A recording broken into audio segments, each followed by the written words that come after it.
নমস্কার, Olympic YouTube চ্যানেলে শ্রীকৃষ্ণের প্রতি ব্রহ্মার স্তবের তৃতীয় পর্বে আপনাদের স্বাগত জানাই। চ্যানেলে যারা নতুন তাদের অনুরোধ জানাবো চ্যানেলটি সাবস্ক্রাইব করে শ্রীকৃষ্ণ লীলার ধারাবাহিক পর্বগুলি শ্রবণ করুন। আসুন আজকের পর্ব শুরু করি। শ্রীকৃষ্ণের প্রতি ব্রহ্মার স্তব তৃতীয় পর্ব।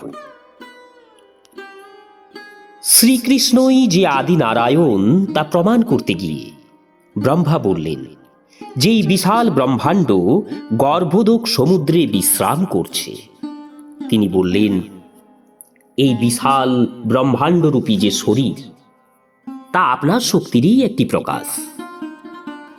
গর্ভ সমুদ্রের জলে বিশ্রাম করেন বলে তার এই বিশ্বরূপকেও নারায়ণ বলা হয়, এবং আমরা সকলেই এই নারায়ণ রূপের গর্ভে অবস্থান করছি।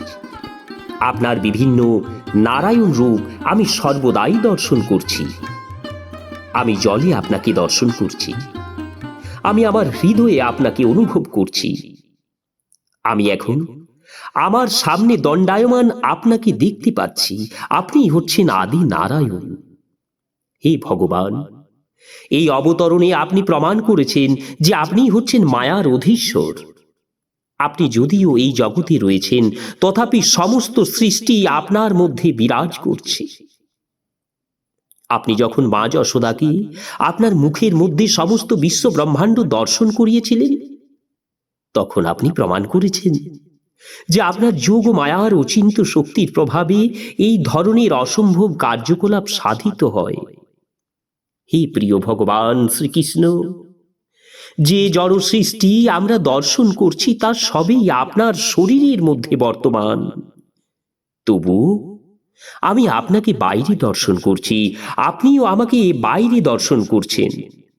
আপনার অচিন্ত শক্তির দ্বারা প্রভাবিত না হলে কিভাবে তা সম্ভব? ব্রহ্মা এখানে খুব জোর দিয়ে বললেন যে পরমেশ্বর ভগবানের অচিন্ত শক্তিকে স্বীকার না করলে পরম সত্যকে যথাযথভাবে উপলব্ধি করা যায় না। তিনি বললেন, হে ভগবান, সবকিছু ছেড়ে দিয়ে কেবল আমার স্বচক্ষে দেখা আজকের ঘটনা সম্বন্ধে বিবেচনা করলেই কি বোঝা যায় না সেই সবই হচ্ছে আপনার অচিন্ত শক্তি?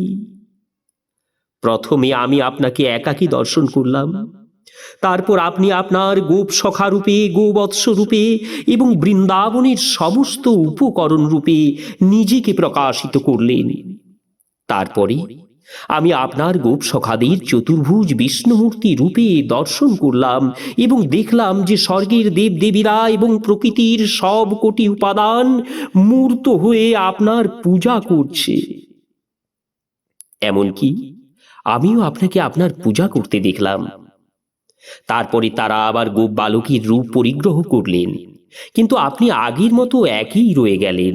এর অর্থ কি এই নয় যে আপনি হচ্ছেন সব কিছুর উৎস পরমেশ্বর ভগবান, এবং আপনার থেকেই সবকিছু প্রকাশিত হয় এবং সবকিছু আপনাতেই প্রবিষ্ট হয়? কিন্তু আপনার কোনো পরিবর্তন হয় না। যারা আপনার অচিন্ত শক্তি সম্বন্ধে অবগত নয় তারা বুঝতে পারে না যে আপনি সৃষ্টিকর্তা ব্রহ্মা, পালনকর্তা বিষ্ণু এবং সংহারকর্তা শিব রূপে নিজেকে প্রকাশিত করেন। যাদের যথার্থ জ্ঞান নেই তারা মনে করে যে ব্রহ্মা সৃষ্টিকর্তা, বিষ্ণু পালনকর্তা এবং শিব হচ্ছেন সংহারকর্তা। প্রকৃতপক্ষে আপনিই হচ্ছেন সবকিছুর সৃষ্টিকর্তা, আপনি পালনকর্তা, আপনি সংহারকর্তা। তেমনি বিভিন্ন অবতার রূপে আপনি নিজেকে প্রকাশ করেন। দেবতাদের মধ্যে আপনি বামনদেব রূপে, ঋষিদের মধ্যে আপনি পরশুরাম রূপে, মানুষদের মধ্যে আপনার এই রূপ শ্রীকৃষ্ণ রূপে বা শ্রীরামচন্দ্র রূপে, পশুদের মধ্যে বরাহ অবতার রূপে এবং জলচরদের মধ্যে মৎস্য অবতার রূপে আপনি নিজেকে প্রকাশিত করেন। কিন্তু তবু আপনি অরূপ। আপনি সর্ব অবস্থাতেই নিত্য, সাধুদের পরিত্রাণ করবার জন্য এবং দুষ্কৃতকারীদের বিনাশ করবার জন্য আপনি আপনার অচিন্ত শক্তির প্রভাবে প্রকট হন। হে আমার প্রভু, হে সর্বব্যাপক পরমেশ্বর ভগবান, হে পরমাত্মা, হে যোগেশ্বর, এই ত্রিলোকে আপনার দিব্য লীলাসমূহ সম্বন্ধে কেউই যথাযথভাবে অবগত হতে পারে না। আপনি যে কিভাবে আপনার যোগমায়ার প্রভাবে নিজেকে বিস্তার করেন, অবতার রূপে অবতরণ করেন, আপনার অপ্রাকৃত লীলা বিলাস করেন, তা কেউই বুঝতে পারে না। হে প্রভু, সমস্ত জড় সৃষ্টি হচ্ছে একটি মুহূর্তের স্বপ্ন মাত্র, এবং এই অনিত্য অস্তিত্ব কেবল মনকে আলোড়িত করে, যার ফলে উৎকণ্ঠায় আমাদের জীবন ভরে ওঠে। এই জড় জগতে বেঁচে থাকার অর্থ হচ্ছে কেবল দুঃখ কষ্ট ভোগ করা। কিন্তু কিন্তু তবুও যেহেতু এই জড় জগৎ আপনার থেকেই প্রকাশিত হয়েছে, তাই এই জগতে এই অনিত্য অস্তিত্ব সুখদায়ক বলে মনে হয়। কেননা আপনি সৎ, আপনি চিৎ, আপনি আনন্দময়। তাই আমি এখন বুঝতে পারছি, আপনি হচ্ছেন পরমাত্মা, পরম সত্য এবং আদি পুরুষ। যদি অনন্ত কোটি বিষ্ণু রূপে, অনন্ত কোটি জীব রূপে আপনার অচিন্ত দিব্য শক্তির মাধ্যমে আপনি নিজেকে প্রকাশিত করেছেন, তবু আপনি হচ্ছেন একমেবাদ্বিতীয়ম পরমেশ্বর। আপনি হচ্ছেন পরম পরমাত্মা। অসংখ্য জীব হচ্ছে কেবল অগ্নি থেকে উদ্ভূত স্ফুলিঙ্গের মতো আপনার বিভিন্ন অংশ। হে প্রভু, ভ্রান্তিবশত জ্ঞানীরা পরমাত্মাকে নির্বিশেষ বলে মনে করে, কিন্তু আমি দেখছি যে আপনি পরমাত্মা, আপনি হচ্ছেন আদি পুরুষ।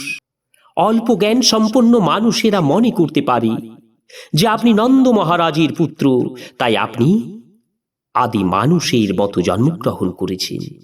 কিন্তু তারা আপনার অপ্রাকৃত লীলা বুঝতে পারে না বলেই এরকম ভ্রান্ত ধারণার বশবর্তী হয়। আমি এখন বুঝতে পেরেছি যে আপনিই হচ্ছেন প্রকৃত আদি পুরুষ। নন্দ মহারাজের পুত্র হওয়া সত্ত্বেও আপনি হচ্ছেন আদি পুরুষ, সেই সম্বন্ধে আমার কোনো সংশয় নেই। আপনিই হচ্ছেন পরম সত্য। আপনি অন্ধকার আচ্ছন্ন জড় জগৎ থেকে প্রকাশিত হননি। আপনি হচ্ছেন আদি ব্রহ্মজ্যোতি এবং জড় জগতের চন্দ্র, সূর্য, আদি ভাস্কর, গ্রহসমূহের উৎস। আপনার দিব্য অঙ্গ কান্তি হচ্ছে ব্রহ্মজ্যোতি।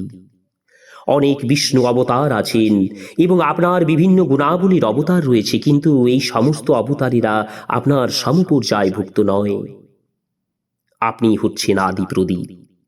অন্য সমস্ত অবতারের মধ্যে আদি প্রদীপের মতো গুণাবলী থাকতে পারে, সমান শক্তি থাকতে পারে, কিন্তু আদি প্রদীপটি হচ্ছে সমস্ত আলোকের মূল কারণ।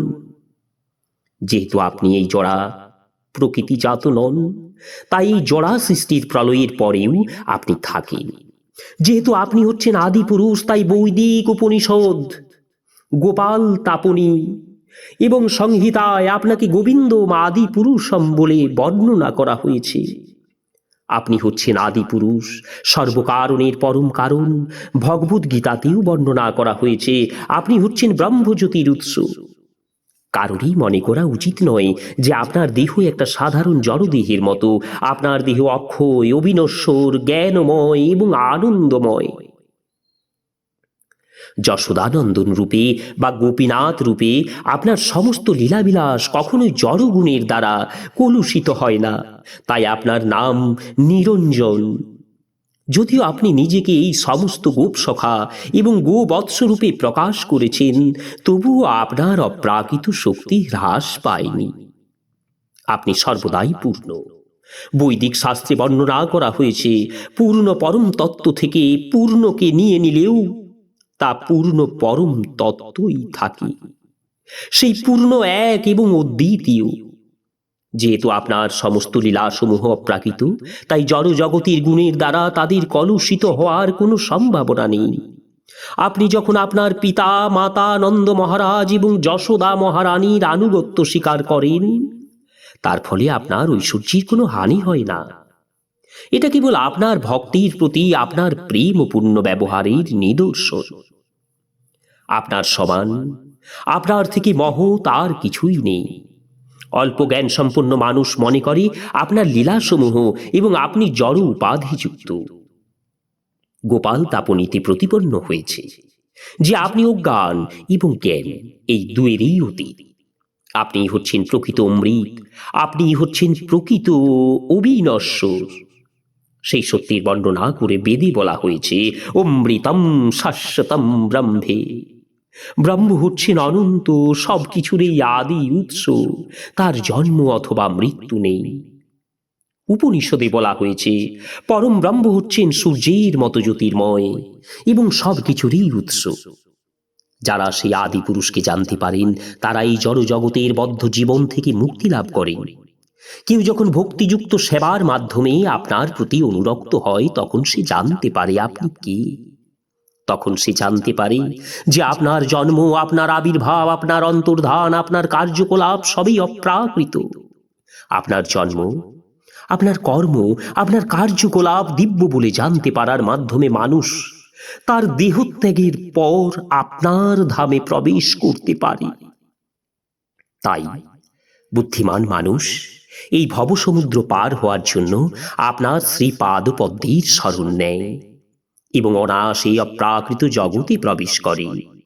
অনেক লোক তথাকথিতভাবে ধ্যান করে, কিন্তু তারা জানে না যে আপনি হচ্ছেন পরমাত্মা।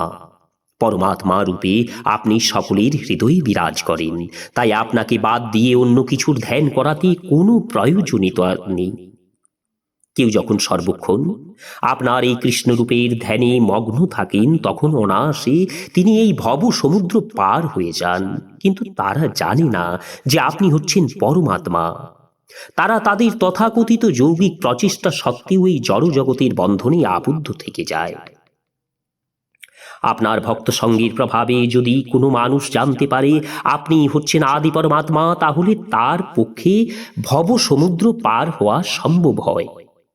তাই বলা যায়, রজ্জুতে সর্পভ্রম হওয়ার মতো যে ভয়ে হৃদয় হয়, রজ্জুটি যে সর্প নয় তা জানার পর সেই ভয় থেকে সে মুক্ত হয়। তেমনি ভগবদ গীতারূপী গ্রন্থে আপনার বাণীর মাধ্যমে এবং শ্রীমদ্ভাগবত রূপী গ্রন্থে আপনার শুদ্ধ ভক্তদের বর্ণিত আপনার মহিমা সম্বন্ধে অবগত হওয়ার মাধ্যমে যখন আপনার জীবনের পরম উদ্দেশ্য রূপ জানা যায় তখন আর জড় অস্তিত্ব সম্বন্ধে কোনো ভয় থাকে না।